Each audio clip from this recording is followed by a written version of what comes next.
While most Caribbean islands have lost nearly 80% of their coral reefs, Dominica's volcanic origins have created something extraordinary under the water. At Scott Head's Pinnacle, I found myself breathless among vibrant coral gardens and an abundance of marine life that instantly captivated me. The experience was transformative and some of the best diving in the Caribbean. What makes Dominica different from other destinations?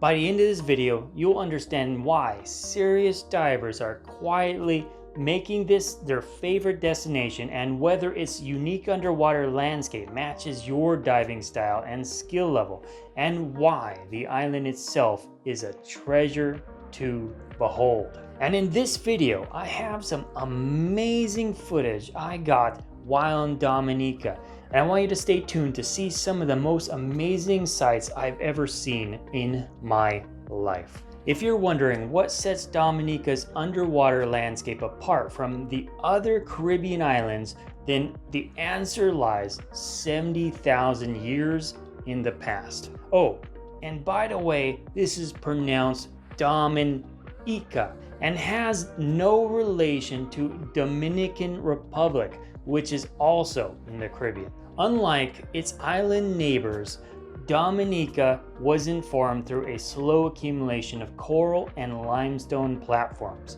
Instead, this island emerged from a series of volcanic eruptions that continue to shape both the terrestrial and marine environments today. Dominica hosts 9 active volcanoes, an extraordinary concentration for an island just 29 miles long. These geological forces have sculpted both dramatic peaks above water and underwater, and an underwater world that defies Caribbean stereotypes. While divers visiting the Bahamas or Cayman Islands encounter relatively flat reefs extending from sandy shores, Dominica offers a dramatic underwater terrain mirroring the island's mountainous landscape. The underwater topography features sheer walls plunging thousands of feet into the abyss, often in very close proximity to the shoreline. Think of it as a submerged mountain range with volcanic craters, pinnacles rising from the depths, and massive boulder fields creating diverse microhabits that support a uniquely resilient marine ecosystem. There are active volcanic firmaholes that are underwater vents connecting to the island's magma chambers that release streams of warm, mineral-rich bubbles at several dive sites. These geothermal phenomena create environments found nowhere else in the Caribbean, supporting specialized communities of marine life adapted to these unusual conditions. This volcanic foundation explains why Dominica's reefs remain remarkably healthy while coral throughout the Gulf of Mexico or Gulf of America region faces catastrophic decline. The steep underwater topography provides natural protection from many stressors. During hurricanes, the deep water disperses wave energy. During the heat waves, coral can retreat to cooler depths rather than suffering fatal bleaching. Also, the deep waters attract numerous deep water creatures, including giant squid too.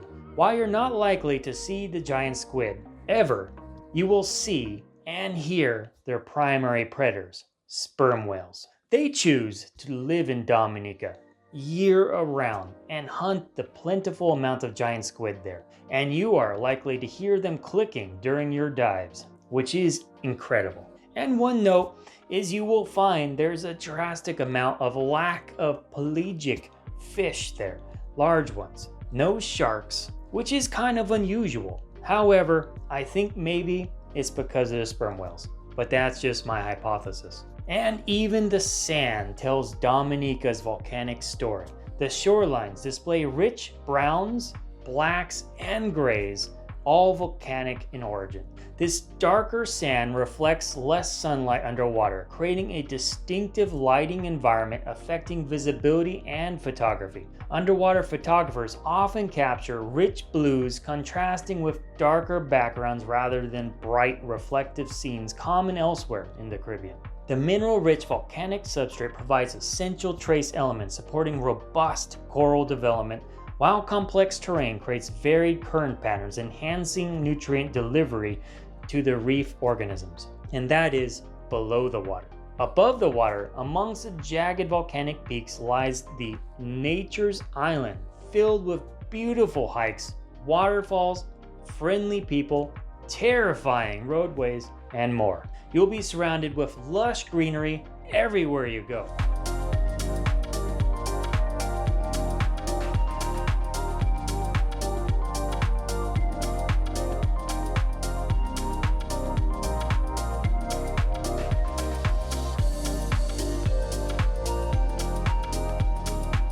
While most volcanic formations on Dominica rise dramatically above the waterline, one extraordinary crater hides beneath the waves at the island's southernmost tip.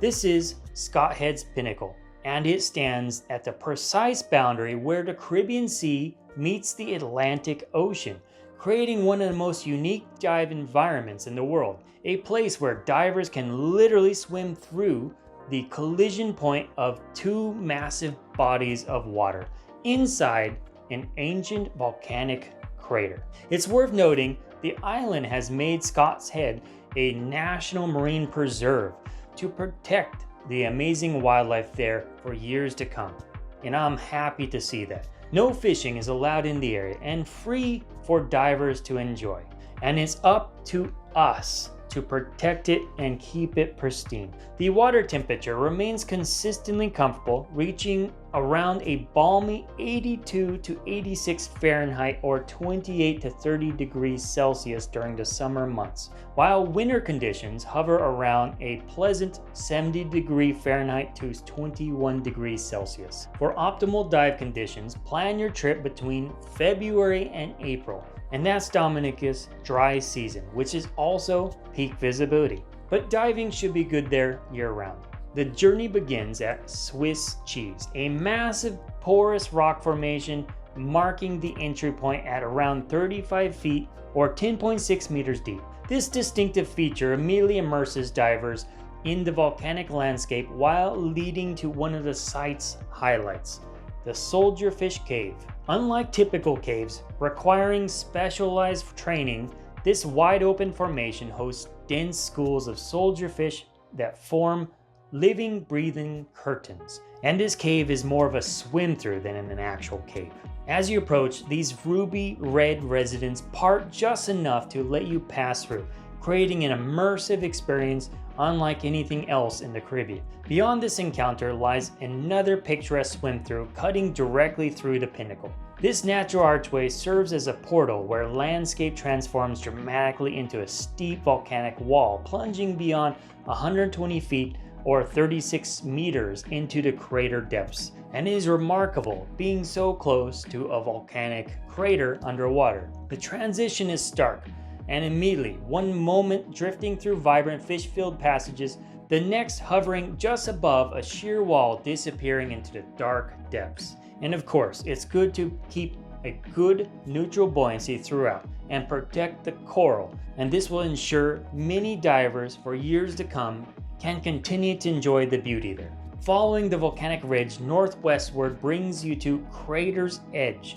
where the underwater landscape opens up and welcomes larger pelagic species. Not sharks, but solitary barracuda that often escort divers with their silvery bodies contrasting with the blue water. More impressive are the massive school of jacks, tuna, and yellowtail snapper that surge through in pursuit of smaller bait fish, creating swirling tornadoes of marine life that captivate even experienced divers. The wall itself offers a canvas of color that contradicts any notion that volcanic landscapes must be monochromatic. Vibrant sponges in orange, purple, and red create splashes against the dark substrate, and giant barrel sponges, some larger than divers themselves, provide architectural elements to the underwater landscape. And make sure you check inside those sponges because often you can see big old crabs in there too. Another unique dive site worth exploring both day and night is the Champagne Reef, where you will see active geothermal gases through fissures in the seafloor, creating thousands of tiny bubbles that transform ordinary reef into something that exists nowhere else in the Caribbean. Patient divers who explore the reef's intricate structure discover seahorses clinging to gorgonians, frogfish blending perfectly with their surroundings as they wait for their prey, and oddly, beautiful flying gurnards walking across sandy patches with wing-like pectoral fins extended. Another famous site is L'Abam, also known locally as La Sorcerer or The Witch, and offers an underwater experience that veteran divers rarely encounter. This unique formation places you between two towering cliff faces, creating a sensation akin to flying through a submerged canyon. Beginning at a modest 25 feet or 8 meters, the walls drop precipitously into the darkness, suspending divers in three-dimensional void reminiscent of floating in space, and is very often without current. Next, we have Dangleben's Pinnacles, which presents a completely different diving challenge, featuring 5 distinct underwater mountains rising dramatically from the seafloor. Located on the northern edge of Soufriere Crater, this site demands more advanced expertise with depths ranging from 60 to 100 feet or 18 to 30 meters. Currents will shift throughout the day, requiring confident buoyancy control, situational awareness, and comfort in the water. Usually the dive masters have a good beat of the current tide schedules, and so they'll know, based on your skill level, where to take you and where to not take you, and how comfortable you are with current. But overall, despite its dramatic topography and position in the converging of two powerful bodies of water that we talked about, Scott's Head maintains a surprisingly gentle conditions most of the time. Currents are typically fairly mild, making this area accessible to intermediate divers wanting to experience world-class diving without fighting strong water movement. And that's a remarkable characteristic given its location where two ocean systems meet. And best of all the dive sites around Scott's Head are no more than a 5 to 15 minute boat ride away. And that's incredible from comparison to some other places I visited.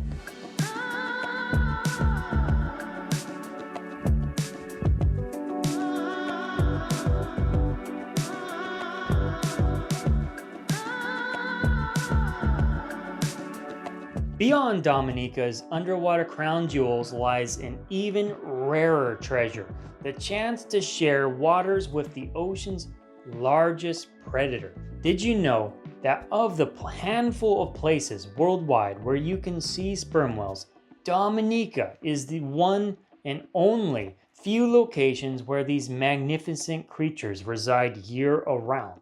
Yeah, that's right. Sperm whales are normally migratory, but here they've decided to stay. This permanent residence gives Dominica a distinct advantage for whale encounters, with November through March offering the highest probability of sightings. And it's not because they're not around, it's because sometimes they're a little bit further from the island and harder to find. And many, especially if you don't plan for it, can only whale watch from a boat on the surface. But with proper planning and some extra cost, that could set you back a good $5,000 to $8,000 for a permit, you could snorkel with the sperm whales. Don't worry, if that price tag exceeds your budget, whale watching tours provide a more accessible alternative at around $70 per person.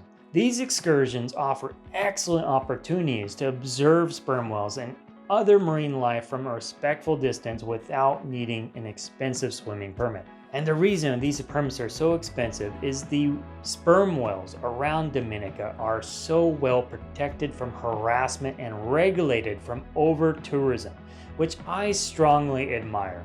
But that also means you can't just show up and expect someone to let you go jump in the water with the sperm whales. So make sure you book it well in advance, and I'm talking about maybe a year in advance if you're interested.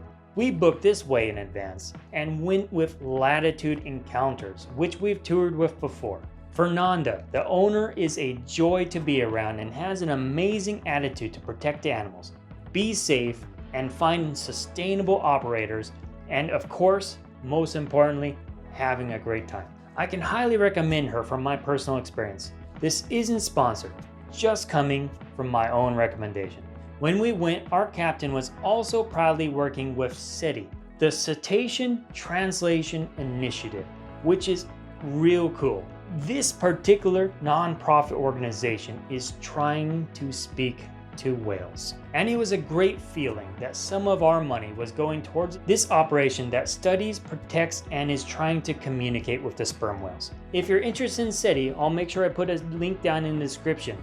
It's a really cool initiative. I highly recommend you check out their website if you're interested. I need to mention, you won't be scuba diving with sperm whales. They are far too fast and they are very intelligent animals. They have slowly been getting used to us, the human observers, and they mostly don't mind being watched as long as you keep out of their personal bubble. They expect you to be at the surface, and if you start breaking that truce, it will only make them disturbed and they will immediately leave.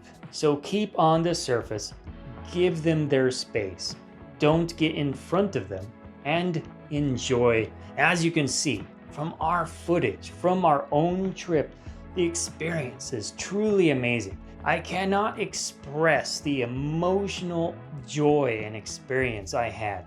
We were out on the water, on bumpy water sometimes, for 6 hours a day, and it flew by faster than you can imagine.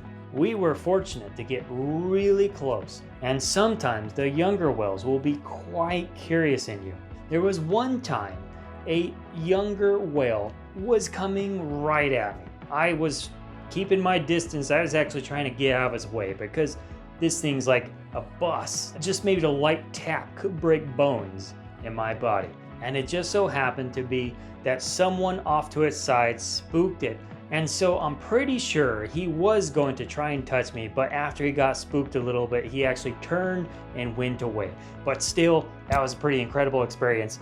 You can see from my footage of how close it got to me. One small mistake can be dangerous, so you always have to use situational awareness, as you learned in scuba diving, to keep in mind where those sperm whales are. They are not dangerous, but much like how you might try to pick up an ant in your hand out of curiosity, it's pretty easy to accidentally put too much pressure and make a mistake and squash that ant. The whales communicate with codas, which are bursts of sound that our human ear can perceive as clicks. These bursts of sounds are actually highly sophisticated communication with sub-bands of information in them that only the whales can recognize. You hear a click, but they might hear everything that's happening within their unit. They're units, by the way, not pods. Units of sperm whales. So it's kind of interesting. We still don't understand how much information one click can have, but it's a lot more than we perceive. And they also use this click as a way of bouncing off things from afar, much like a bat can use its pulse to see things in the dark. They can see things in the deep abyss, like those giant squid. And when you're around them, it's really cool. They're always clicking.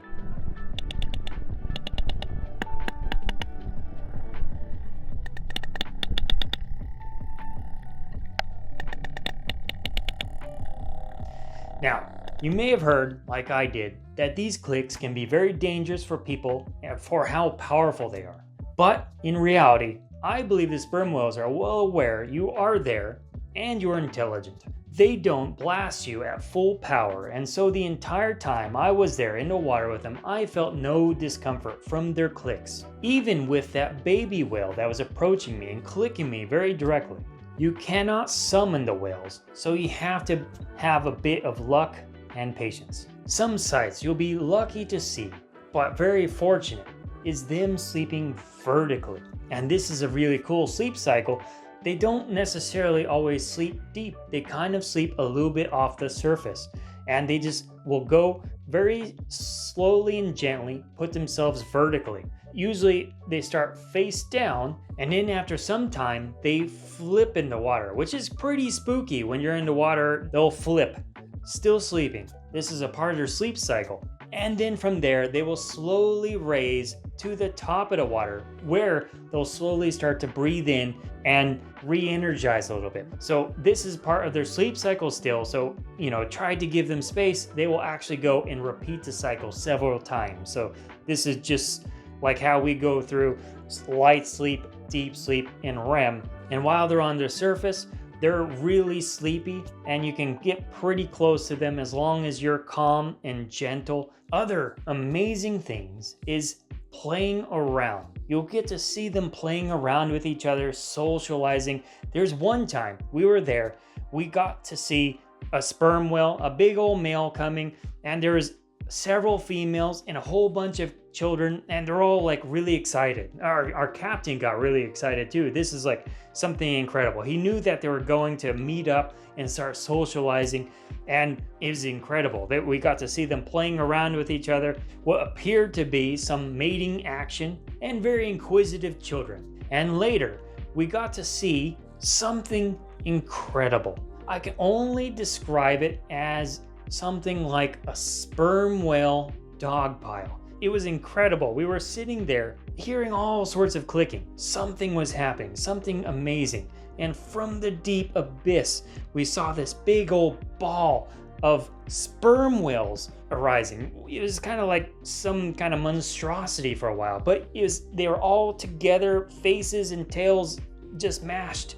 And I have to show you the footage for you to believe it, to see it. But they came and slowly rose straight in front of us, which was also kind of crazy because there's this big old dog pile that's slowly expanding in every single which direction. We're, tiny little snorkelers in the water with them.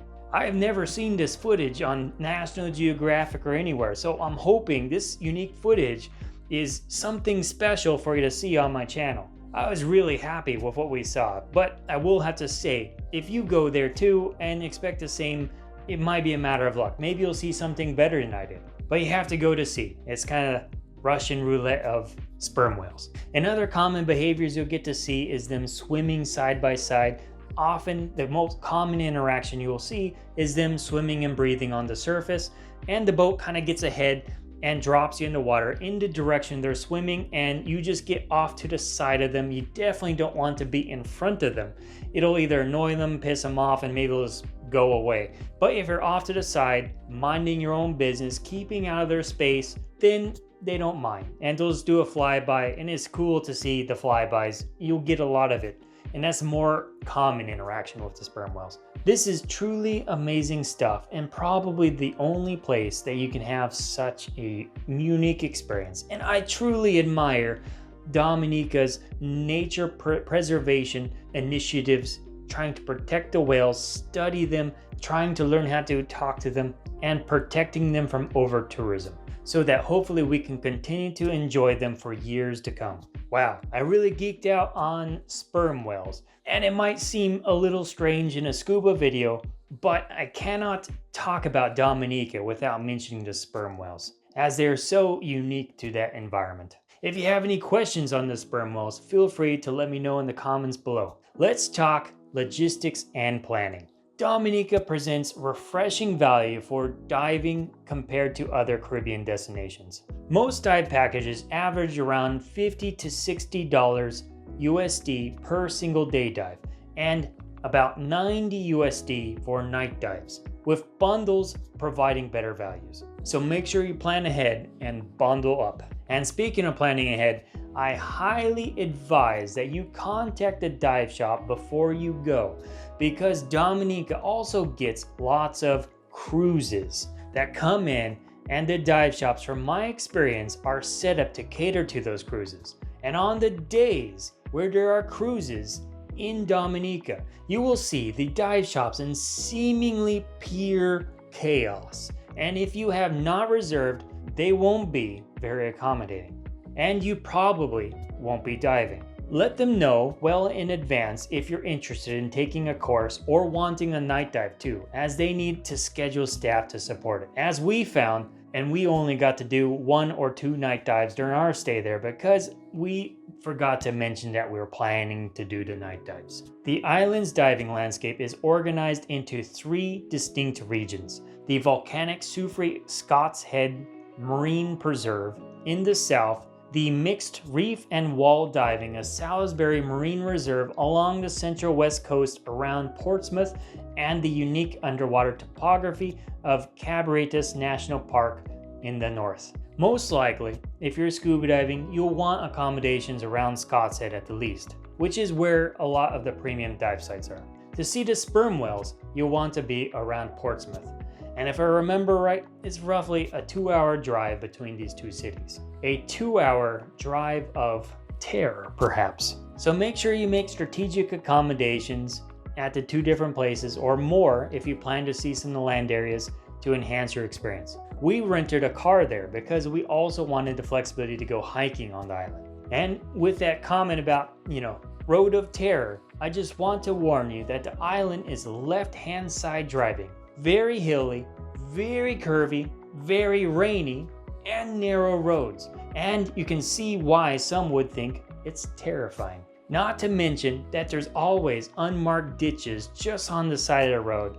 And so if you run a wheel off, you're pretty screwed. I mean, the roadways are challenging. But locals, if you hire a cab or a shuttle, locals know how to drive it. So if you're going there, I will warn you, it's going to be a little chaotic. And it's worth noting, Dominica is also growing, investing into a big old gondola that's going to take it to one of the top of the volcanoes, more resorts, and a bigger airport. And they're gearing up to enhance tourism. I just hope they ensure it remains sustainable and eco-friendly, as they are now, and I hope they maintain that into the future. The cruise ships that come there are both a bane and a blessing to the island. Dominica itself is a beautiful island, and I highly recommend spending a few days there on your journey to explore the hikes. They're beautiful. If you do plan on hiking, just make sure you do it before diving or with a day in between to avoid hiking at altitude, because most of the mountains are tall and you want your no-fly time to expire before you try those hikes. From diving, of course. Some of the amazing hikes we personally went on and I can recommend you try, but also do some research and ensure it matches your comfort zones and time allotment. The Trafalgar Falls, Emerald Pool, Boiling Lake, Middleham Falls, and Glass Point Trail. That last one might be a little bit uncomfortable if it's rained recently. It can be very muddy, so make sure you try and go there when it's been fairly more dry. Some trails are of course going to be easier than others. We are fairly experienced hikers and some can be dangerous, so double check these to make sure they're in your comfort zone before your trip. What sets Dominica apart is its commitment to recovery and conservation since Hurricane Maria devastated the island in 2017. Dive centers I visited aren't just reopening, they're actively leading the conservation initiatives like lionfish control and coral restoration projects. The island is not just rebuilding, but they are looking well into the future, and I was impressed with what I saw and hope Dominica, years from now, remains as pristine as what I saw. The island's environmental approach extends beyond the reef, with actions that protect this rare underwater sanctuary for future generations. By diving Dominica, you're supporting the community that prioritizes the long-term health of its natural treasures. In a world of over-tourism, Dominica remains a model for sustainable adventure travel, where your underwater experiences create a profound connection with nature that stays with you long after you leave the nature isle. Be sure to subscribe and hit that like button to help this channel grow and this video be shown to others. If you want to learn about other great destinations, and if you're ready to discover more now, check out this video, and until next time.